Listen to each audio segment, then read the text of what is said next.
Hey guys, it's QuickyBaby and welcome back to World of Tanks, and today I'm playing in the Tier 6 French light tank. It is the AMX 12T, and you might notice I'm not using camo on this vehicle. I'm not even using the right equipment. I'm very underprepared, and that's because I played this tank during a Tech Tree showcase on Sunday. And by the way, a massive thank you to the over 6,000 of you who tuned in for it.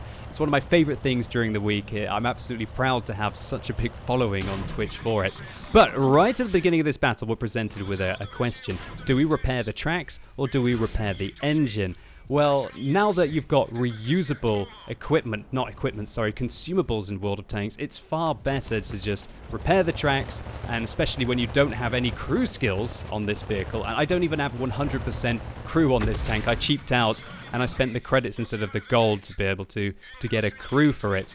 So obviously, if you get caught out in the open these days, it's far better to repair the tracks and just go, okay, well, I'm going to have 50% engine capacity for the next 90 seconds. Sometimes it's a lot harder to do that when you see your ammo rack go because your combat capacity is significantly reduced. Talking about combat capacity reduction, let's reduce that of the enemy team. Look, there's a very dangerous platoon on the enemy team. They've got a Leffe who seems to be gunning for me right now, and two T-67s, some of the most dangerous vehicles in the game. Oh, come on, artillery, give me a break, but I guess there are 3 of them on the enemy team, splashing me around the corner and now reducing me to 9 hit points. I used my med kit to put my crew back in a little while ago, so I'm unable to reduce the stun. So what I'm hinting at here is that my AMX 12T is, well, not really equipped fully. Fair enough, if I'd been using a large repair kit, I could have repaired the engine and the tracks at the same time, but that's so expensive. They cost 10 to 20,000 credits depending if you buy them on a discount. The only tanks that I actually use large repair kits on are either my tier 10 vehicles or some tank destroyers that I feel that are going to constantly lose their tracks, and it's quite nice in case you lose your engine or your ammo rack at the same time to be able to put them back into the combat. Because who's got the credits really to be spending 10,000 with a quick dab of the 4, or even 20 if you're not buying it at a discount. So that's not correctly equipped, but also my equipment is wrong on this vehicle. Well, not wrong, I'm trying to make the best of a bad situation. I think I'm using the cheap vents on this tank. I'm not using coated optics. I'm not using vertical stabilizers that I believe this vehicle can use now, although I might be wrong about that. But even if I could use them, I wasn't spending the credits on them, because this happened during my Tech Tree showcase on Sunday, and usually I'm playing tanks just to show them off, to talk about the vehicle and see how the line develops. This isn't a tank that I would be in my regular playstyle, and I tell you what, now that I've got about 450 vehicles, it is getting really hard to keep up and buy all of these tanks for all of my showcases on Sunday, I can tell you that.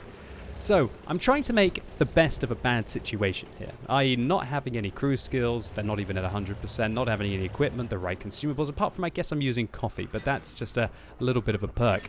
And you've got to try and play to the tank's strengths, or shall I say, try and avoid its weaknesses when you don't have it fully elited with, you know, your 2-3 skills as you might be more accustomed to for some of your favorite vehicles.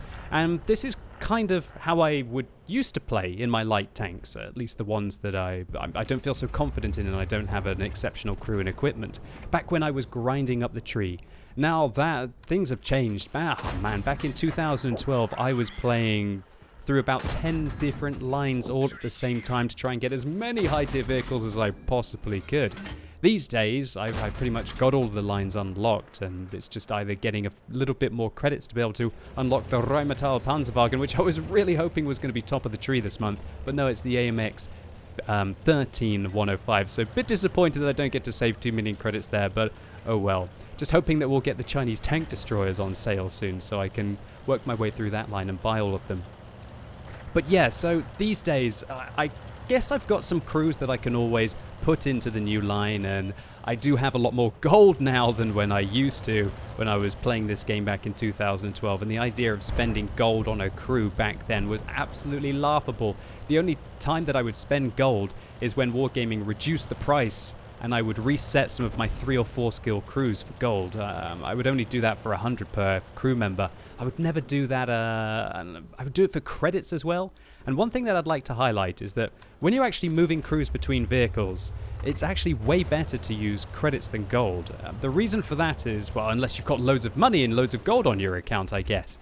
And the reason for that is, and I was talking to M4 about this the other day, and that's that irrelevant of how many crew skills your crew might have, when you retrain them to a new tank, you only actually lose 10% of, and if it's of the same type and same nation, of course, then you only actually lose 10% of the raw base skill.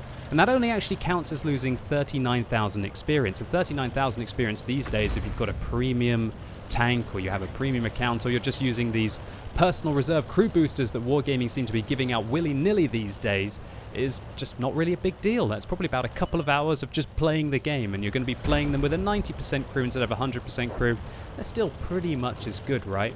And that's an easy way to save yourself, well, I guess, hundreds of gold when you want to apply crew to a new vehicle. So, this game, we've had a bit of a rough start with the amount of hit points that we've lost, but we've also had a bit of a great impact in taking out the T-67, extending some view range. We got an Su-85 handled. That T-1 Heavy, well, he regretted life when we caught him out in the open, right? We've taken out some decent players who, I guess that guy's a reroll, and some platoons that we're going to have to try and handle here. But this is a bit of a grave situation. There's a Type 64 behind us. Luckily, he misses us. We had to make some evasive maneuvers. And of course, when you're playing without Sixth Sense, it's so important to react to the situation and to figure out when you're going to be spotted. Sixth Sense, sure, it can be useful, but once you become comfortable with the game and you're experienced, you pretty much know when you're going to be spotted. Sixth Sense is great for when you're trying to make bold, aggressive plays in your lights and your mediums, or maybe if you're sitting in a bush and somebody's getting really close to you to just alert you to move. But quite often, considering the 2 or 3 second delay between getting spotted and actually Sixth Sense flashing up on your screen, that can be too late to avoid the fire.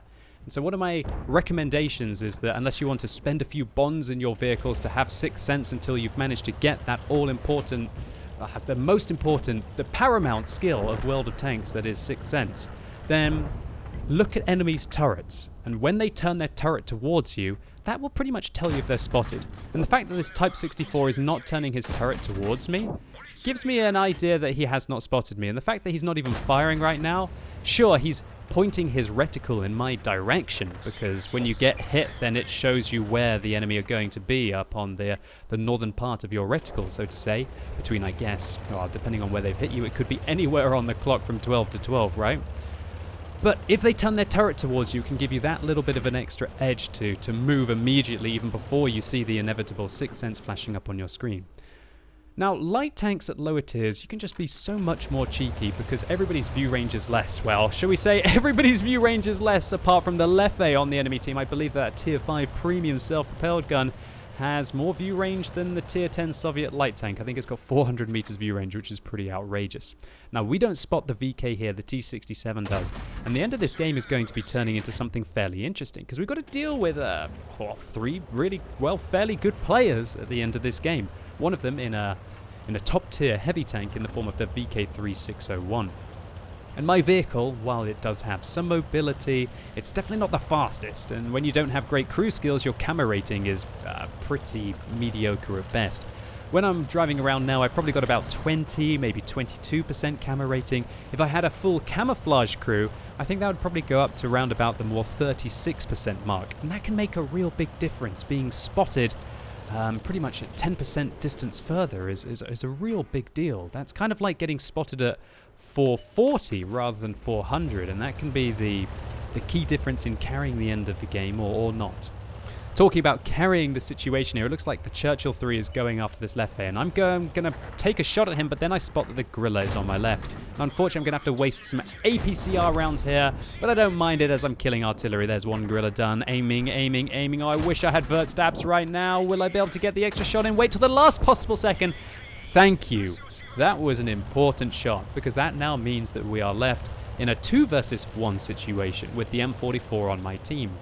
Now, how do you play? You've got no Sixth Sense, you've not got very good crew skills, you don't have the right equipment for the tank. You're not going to be able to tell if the VK is going to spot you, but what you can do is still just figure out if you can manage to... Hold on. Oh, this is a bit of a moment. Do we manage to get an extra shot in? No, we don't. So obviously what you want to do is just use the rings on your map. I mean, you want to be using the rings on the map whether you've got Sixth Sense or not, of course. They give you an idea of what your view range is like, what his view range is likely to be. I estimate that even if he's using coated optics, his view range can't be better than 400, all right? And even without camouflage on my tank, unless I'm sitting still and using the camo net, I probably got about 20% camo rating when I'm on the move. So of course, 400, minus 20%.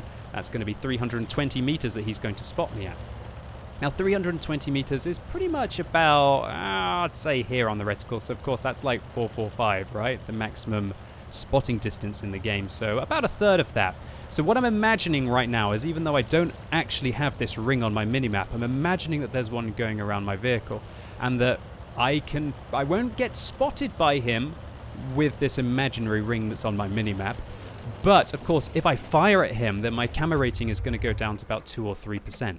So the goal is to try and get close enough to him to be able to spot him, but not too close so that he spots me, and then fall back and shoot him at long range, hopefully at about 445 or even a little bit more, depending if he's sitting still or not.